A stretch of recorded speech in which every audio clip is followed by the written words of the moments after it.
Hey there, Star Wars fans. This is Jim. Thanks for coming to my channel. Well, the setting that I usually use for videos is being used by my other family members, so I'm here in my hobby room on my desk, and I have rather limited space here, but I'll do the best. I appreciate the comments that you folks have left on the 2008 TIE Fighter 30th anniversary that I've added electronics to. And if you want to do this, I just thought I'd give you a brief scenario of what all is involved. I'll try to keep my hands out of the way as possible. If you have not seen the video, then basically what I've done is I've added two LEDs here and went online and realized they were orange, and then added a momentary switch here which activates a motor and those two lights. So the first thing to do is I had to find a space for the batteries and for the motor. And so it was just a matter of playing around and making sure that everything fit together. Now, before I get too far into this, there are essentially 7 screws. So you have 3 on the underside, unlike the old TIE Fighter, which had 4. And then you have 4 smaller screws that are attaching to the wings.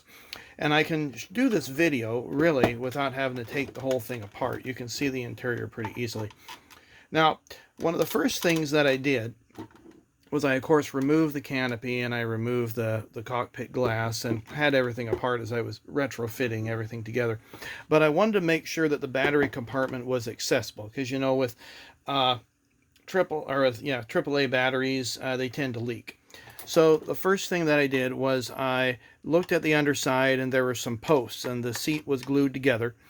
And so I ended up drilling holes here and then threading it through with these screws.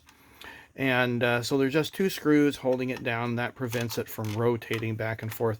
I thought I'd try to go diagonal, but there wasn't anything there. And then I'm going to pause here as I take out the seat. There we go. Okay. So you'll see the seat has these little slots here that go in the plastic back here. And this happened to go all the way up. And so what I wanted to make sure was that I had enough space that I could put those in. And you'll see here that the batteries are just kind of loosely fit. Well, there's not a whole lot of space back here to put the batteries, but this really was the most logical place to put the AAA batteries. Now, I had thought about using a coin battery, and the reason why I did not was because it doesn't have enough amperage. You see, the amperage is really what provides the power. You have everything's rated according to volts. So this is these two combined are 3 volts, and those watch batteries, like, I don't know, 2062 or something like that. Those batteries are also 3 volts, but it doesn't have enough power to generate the motor and to do the LEDs. I might do 1 LED. So that meant putting these in. Now, a coin battery would have been great, but that just wasn't in the cards. So we'll go ahead and take the battery out there and let you look on the inside, and you can see where the motor is sitting. And really what I did was I just put 2 little posts here, and then, like with the X-Wing, it has a little curved area underneath for the motor just to rest, and it just stays in place. There's just enough room to do that.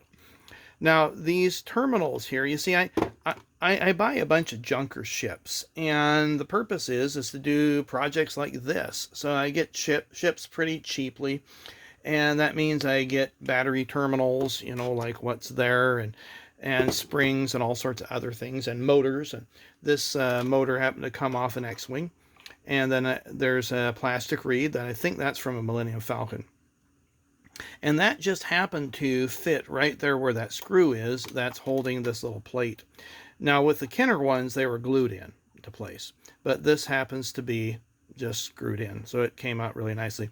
Incidentally, speaking of glue, this area was glued here, the cockpit glass was glued, and that area was glued. And if you find that that is the case with your TIE Fighter, then you're going to have to take a putty knife with a very thin blade and find where a recess is where you can pry it in, and then just hammer gently until you get it to go all the way through. Fortunately, the plastic from this did not glue to here. I was able to separate the whole thing nice and clean, but sometimes it doesn't happen that way. So once I established that the motor would fit under there, then I built the mounts, and then it was just a matter of figuring out, okay, where the battery's going to go, because you needed space for the copper terminal there, as well as space for the batteries, and then the momentary switch. Now this happens to be a, let's see if I get the picture camera here. This happens to be a Millennium Falcon one, and I have here the piece for that. And so when you look at this, you're going to notice that there is about a little less than, I think it's a 1/4 inch hole. And then there also is a area that's recessed, but it doesn't go all the way through. And that was a challenge in trying to get this there, because I don't have any bits, that Forstner bits, that are this size. Now Forstner bits give you a nice, instead of a drill bit that's got a point like the screwdriver, Forstner bits are totally flat.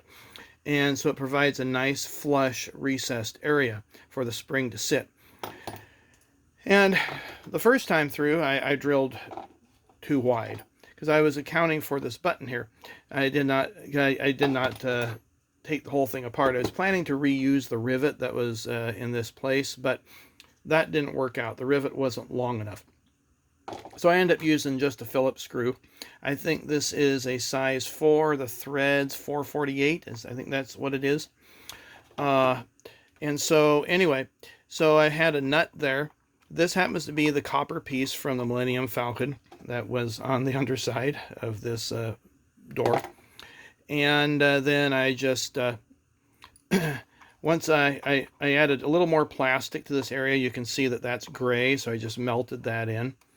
And this area seemed to be the most logical choice for that. Now, I'd love to have like a smooth rivet, but if I need to get back into this, the screw is going to be the best bet.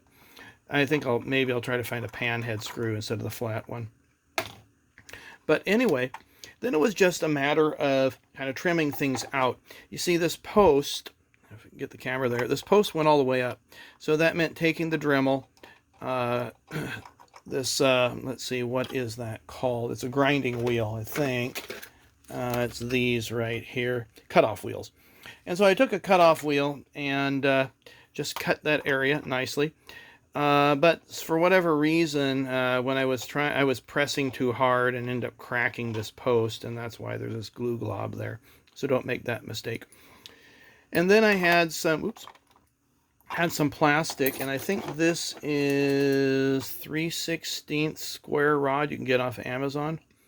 And I just added like a little curved recess in there, so that way it would hold the battery in place. And then made it high enough that it kept the plate in place as well, and then soldered the wires to those terminals. Now I had to build it up just a bit. You may see some silver solder in there because the batteries weren't quite making contact. And that may be the case. You know, this is rounded on the bottom.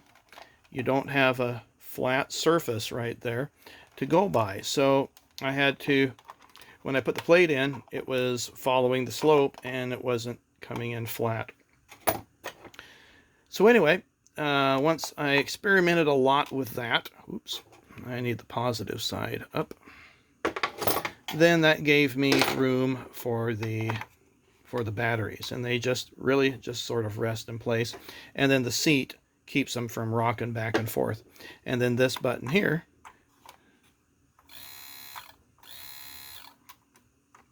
and just presses down, and of course things are kind of loosey-goosey right now, but that allows that momentary switch to make contact.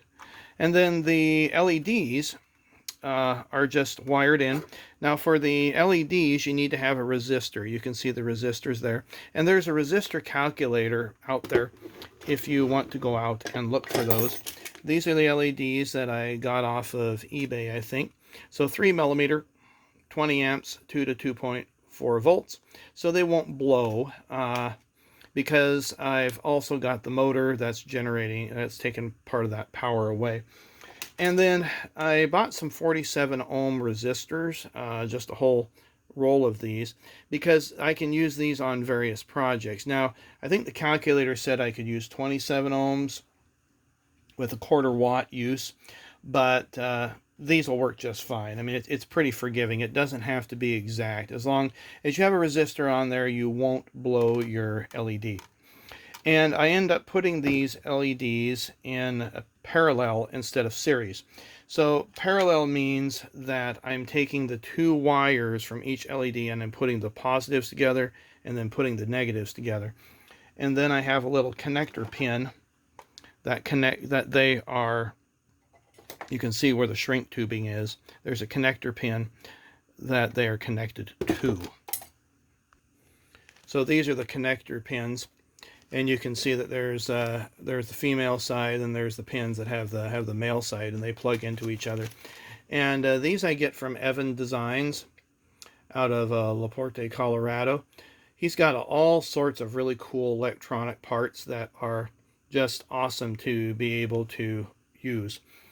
Now, one of the things that you may want to get too is this is kind of like my test system. So this is a 4.5 volt. It's got three AAAs, has an on-off switch, and this is how I test the motor and to make sure the electronics are working. Even though it's 1.5 volts, a little bit too much, I just give it a little bit of a zap, and it'll fire things up. Now, you know, it'll blow an LED like this. And remember that LEDs are polarized, meaning that there's a positive and a negative side. And if you hook them up incorrectly, then they're not going to light up. So make sure that you go online and look at the diagram, and you'll notice that the large triangle area happens to be the negative side. Now, over here, I happen to have some of the tools that I use. And doing a project like this isn't cheap. You have to have yourself kind of all set up, ready to go. So you'll notice I've got my wrench for the nut. I've got a screwdriver that I've been using. I've got some bent nose tweezers, a flat screwdriver. I've got a pin vise to drill some holes. This is the missile from a model kit. I save all my parts, and I use part of that to fill in the hole that I made too big. Various pliers, a file to file down the copper terminal, X-Acto knife with I think that's a number 11 blade, and then various types of styrene plastic in order to build up the setup. Of course, you have the wires, you have shrink tubing, and then of course you have your soldering iron. Oh, and not to mention you got solder, and then I use a bit of rosin, and then glues. I have this is Plastaweld, just a liquid cement. I also have this type of cement that I was using, and then I have Ca+ glue here. That's like super glue, and then an accelerator. And then when I'm wiring things together, this is a handy thing to have. So it's called the helping hand. And what it will do is, you know, it'll say I need to solder